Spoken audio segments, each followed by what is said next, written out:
that loud. I doubt it's because they're trying to, Impression other people. Yeah. It's probably because they can't hear anything. Yeah. There was one time, I think my cousin was staying with my nana, and she'd borrowed my nana's car, and she had the music turned up the last time she had used it. My nana doesn't drive with music on at all, I don't think. But then my nana went to go drive her car and didn't know how to turn it down. Oh no! So she I think she came to she was coming over to our place or something like that. But I remember my dad or my mum telling me that story. I didn't hear it or anything, but I just pictured my nana driving down the road with music blaring, and people looking and be like, "What's this lady listening to?" And it's just Imagine your grandma stuck in the car and just hearing and you're here with Fitzy and Whipper. Yeah, She's like, Fitzy! These are my weird men out of my car. This is my glory years. Why do I have to be subjected to Fitzy and Whipper? I have no problem with Fitzy and Whipper. I think they're really funny. Why Fitzy and Whipper, guys? We don't need to start beef with an Australian radio host. Especially some that are way more reputable than our repertoire, I guess. Yeah. So what do we say for Bridgerton? Say, talk to him about it, or just maybe let him be? It's a non-issue, but I think so. Like Marcus said, when we're in the car together, maybe just turn it down a little bit so we can have a conversation together, enjoy each other's company. I'm with you on that. Okay, let's leave it there for Bridgerton. Now, right. Marcus, you want to go next? I do want to go next, and I've got one. I've got one in mind. I just want to double check that. Yeah, fuck it, I got it in mind. All right. I'm going to go with... Put the phone down. Yeah. Okay, go. No, because I was going to look through Netflix to see if I could find the name of another one. You're basically the equivalent of I've got a speech, but I ripped it up. Go. I just ripped it up. Nah, Queen's Gambit. He's gone okay, interesting. Now, the reason why I say Queen's Gambit, I watched most of the episodes in it. Sure. But by about midway through, I started realizing I was on my phone a lot more. Right. And I just cared less and less about it. I'm right there with you. I don't know what it was. It's interesting. I watched it all in a day. I don't know how I did it. Maybe that's why, because I was only watching it one episode at a time, because my partner, when we were watching things, one episode's enough. I thought she'll fall asleep in the second one, then we have to watch it again. Then you're watching Queen's Gambit twice. Yeah, exactly. 16 hours into 8 hours. That's painful. So you enjoyed it, Tom? I mean, I think I did. I think I was saying, that was lots of chess. There was a lot of chess. I like chess, but then I was just like, how do you make that action? How do you make that action? I don't know how to play chess, so I watched it hoping to pick up a few things. I picked up that I'm probably not cut out for chess. Well, what you need to do, if anything, the show teaches you that if you want to be good at chess, you have to develop a crippling drug addiction. And I need to be into chess from my orphan days. Yeah, that's right. A janitor needs to teach me. I'm far over that. Call your parents now, get them to disown you. We'll chuck you in an orphanage. Tom, we'll see you in 30 years' time. You should be a prodigy by then. Scruffy the janitor can teach me. It was funny because I was watching it, and then the drug addiction's probably what keeps a lot of people into it. Right. But I didn't care about the drug addiction. I've seen many shows on drug addiction. I don't care. I was more interested in the chess. There was one point where she sort of goes off the rails again. She goes from Beth Harmon into Meth Harmon. And it's like, whoa. Whoa, she really went down. Is there a scene, Marcus, because I didn't finish it. Yeah. I was the same thing I watched with my girlfriend 2 episodes in. Actually, I verbally said to my girlfriend, I'm out. I'm done. I got up and got over the couch and walked away. Just didn't do it for me. Is there a point where she goes, I don't, puts the pills down? And then, picks up a chess pawn. It's like, this is the only drug I need. I didn't finish it. You could ask Tom that one. Why asking you? David, I would love to tell you, but I didn't Tom, does that happen? No, it doesn't happen.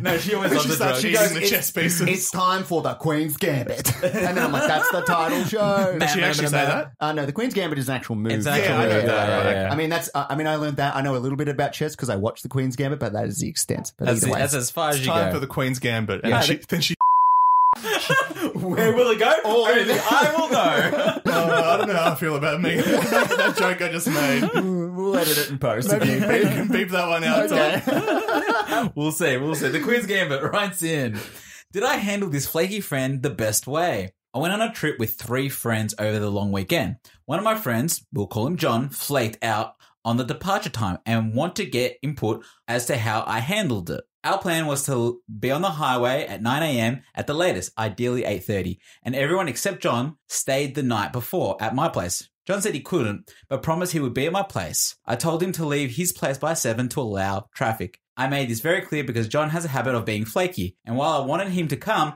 I did not want us to fall victim to his flakiness. I'm getting hungry for fish and chips right now, guys. Okay, I want a flake. Yeah. On Thursday night, he said he may be late. I told him, I'll guarantee you that we will wait for you until 8 a.m. But after that, we will leave as soon as we are ready, with or without you. If you arrive later, you'll have to drive separate. John tried to persuade me into waiting, but I refused. Apparently, he was planning to work in the car, so he can't drive separate unless someone waits for him and drives. None of us wanted to do that. We did not take the day off, so that we can spend half of it waiting for him. Right. John didn't come till Saturday night as he was pissed at me for leaving without him. I told him that this was all on him. He agreed to arrive early Friday and didn't come. What did I do the right thing? Queen's Gambit. Oh, that's quite a story. That is quite a story. I mean, you've heard of Dirty John, the Netflix series with Eric Bana. This is Tardy John, also starring Eric Bana as well. I think Eric Bana. Everybody, if his John is the name of the character, he's like, it's mine. His ears perk up. I mean, look, Eric Bana's a local boy. He's from our area. He grew up in our area, so I've got nothing but the utmost respect for the band. That's it. Love me some Eric Bana. For sure. The banana man himself. Yeah. So this person, John, is he's known to be flaky. He's known to be late. You would always I would say, if you have a friend that's like this, you would almost be like, we have to prepare to maybe ditch John. Yeah. Or allow for that sort of time. You just be like, well, look, this is the plan.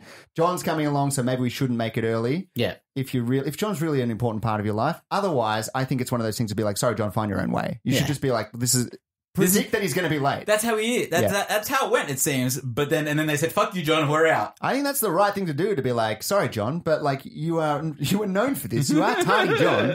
I'm not going to wait for you. That's it. Damon, how do you feel about this? Like, do you have a friend? Flaky friends? Flaky. That's not flaky. You must cut that as well. It's just as embarrassing as that joke I made. I'll bleep that before. Thanks. Appreciate You'll never that. know how bad it was, guys. Yeah, appreciate that, Tom. Look, I am a reformed flaky friend. So back in the day when I was a teenager with a little bit of gold on a pager, I was really bad at that stuff. Like, you always came late? To the point where I'm ashamed. Like, there was times where I had to meet up with a friend at like 12 o'clock and I'd wake up at 11:30. What the fuck, Damien? I know. Like I said, I'm embarrassed. Yeah, Did you put your alarm at 11:30 saying, yeah, that's about right? No, it's just like, I don't know, when you're a teenager, you can sleep for days if you really wanted to. Put your priority on sleep rather than being on time.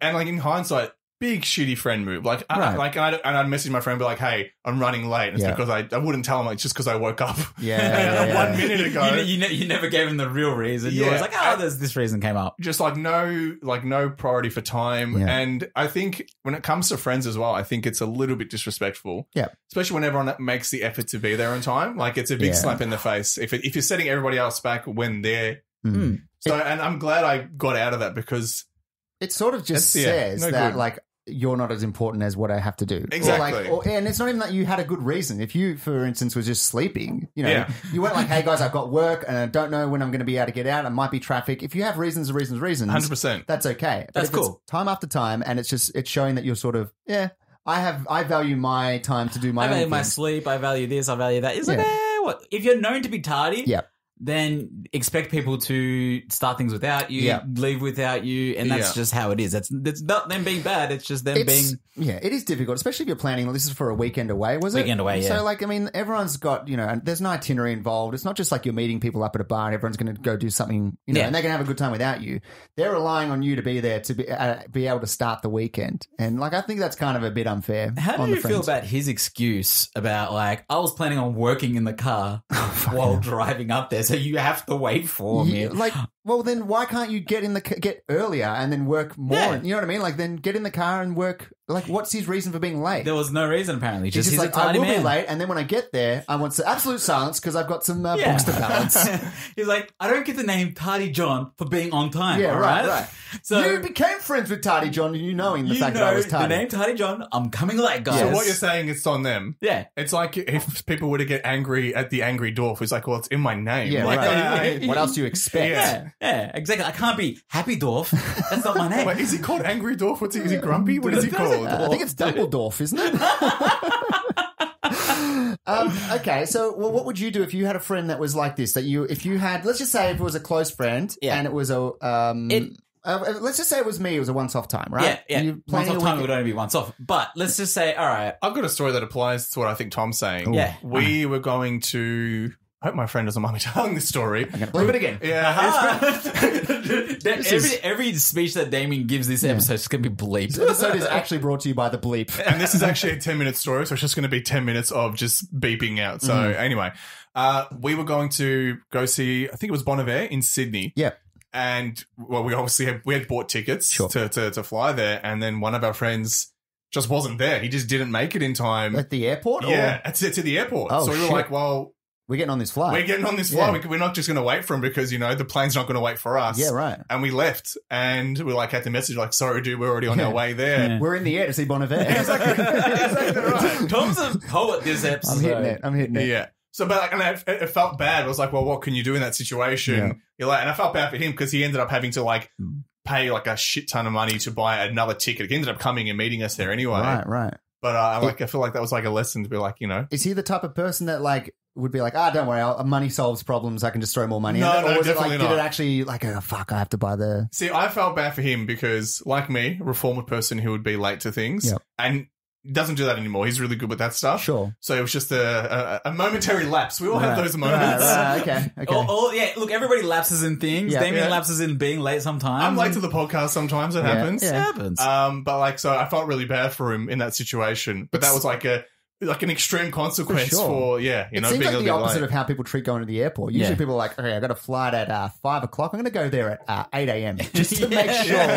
Just make sure I'm not late. I'm like that. I'm I'd rather be at the airport. If I'm just sitting there for an hour, I'm sitting where I need to be for an hour. Maybe that's the way to be, like what Tom was saying. Well, with an airport, it's do or die. You're either there or you don't get to go. Yeah. Maybe they almost need to give him the ultimatum of we're leaving at this time. That's if true. you are not here, You're driving yourself. we're gone, John. Yeah. You know That's what I it. mean? That's Hey, it. John, you're going to be on time, John, this time. That's right, yeah. I think that's a fair enough thing to say. The ultimatum be it's happening with or without you, John. You're going to have to find your own way there. We can leave. Sorry. I think with friends, late friends, it depends on the event that's going on. This is obviously, we're leaving at this time for you there, we're off. I think you did the right thing. Yeah. I think at parties, it's just maybe, well, they're always an hour or two late. Let's say to them, the party starts an hour earlier and see if they come around the time or whatever it might be. I think it always depends on the moment, but for vacations, no, there's a time. I'm with you on that. I think the vacation thing is a big kicker as well. It's not just a casual event. It seems like an actual planned thing. So they gotta sort John out. I think so.